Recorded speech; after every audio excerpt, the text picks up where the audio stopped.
Привіт, хлоп'ята та дівчата, це Антоша Хокінс, і у сьогоднішньому відео я хочу більш детально розказати про техніку, в якій бочка дружить з басом, не перетинаючись у просторі та не маючи конфліктів, без використання сайдчейну.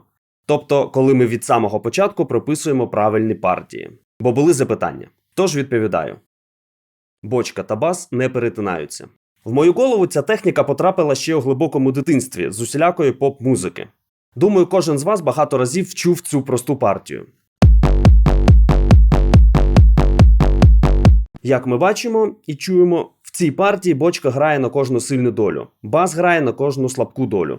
Тобто кожен з цих інструментів живе у своєму просторі.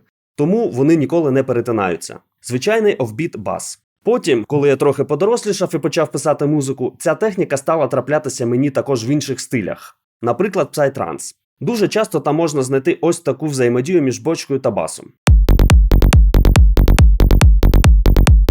Знов-таки, як ми можемо бачити, партія бочки не перетинається з партією басу, тому нам не треба використовувати ніякий сайдчейн. Те ж саме, якщо взяти псай-тріольки. Якщо до цього ставитися прискіпливо, то можна сказати, що у цих моментах все ж таки бас на бочку залазить. Чи бочка залазить на бас, як вам більш подобається. Давайте подивимось саб-інформацію. До речі, сьогодні у мене є маленький помічник – Смексоскоп. Дуже люблю цей старенький плагін, свої задачі він виконує на відмінно. В цілому, звісно, я би трошки підсайдчейнив цю частину. Але якщо немає такої можливості, чи немає такого бажання, це не критично і можна залишати так, як є. Також ніхто нам не заважає вкоротити саму бочку для запобігання конфліктів. Просто трошки підрізаємо і вуаля. Ідемо далі. Більш складний малюнок.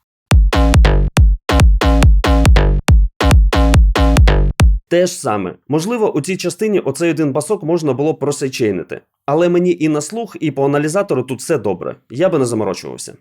Так що можемо йти далі.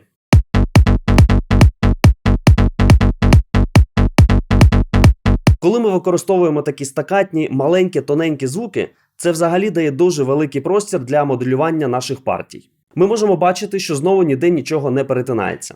Йдемо далі. Регетон. Ніяких конфліктів ми тут не маємо. Звісно, я багато чого зараз утрирую, але це для наочності. Хочу максимально донести логіку цього підходу. Далі така ще невеличка партія. Переходимо до техно. У техномузиці дуже часто, а напевно і в більшості випадків, використовується бочка з так званим технорамблом. Тобто немає окремої як такої бочки і окремого як такого басу. Рамбл являє собою частину бочки. Що я маю на увазі? Як ми бачимо, це один єдиний семпл, який відіграє роль і бочки, і басу. Тому тут у нас просто ніяк не може бути конфліктів, з цим не треба нічого робити, це найпростіший варіант. В нас же все готово, ми просто кидаємо семпл і його використовуємо. Така ж сама історія у хардстайл музиці, де бас вже імплементований у бочку. Воно використовується як один цільний семпл. Все дуже просто. Таким чином, ми бачимо, що ця техніка працює для музики з прямою бочкою, і для музики з ламаною бочкою, і навіть у дискомузиці з 70-х бас-гітаристи грали офбіт бас на слабку долю, в той час як бочка барабанщика стукала на сильну долю. І таким чином вони уникали конфліктів. А вже потім вигадали сайдчейн компресію. Але про це пізніше. Так що програмування партії може дуже допомагати в униканні конфліктів. І це стосується не тільки пари бочка-бас. Дякую, що подивилися цей відосик. Па-па!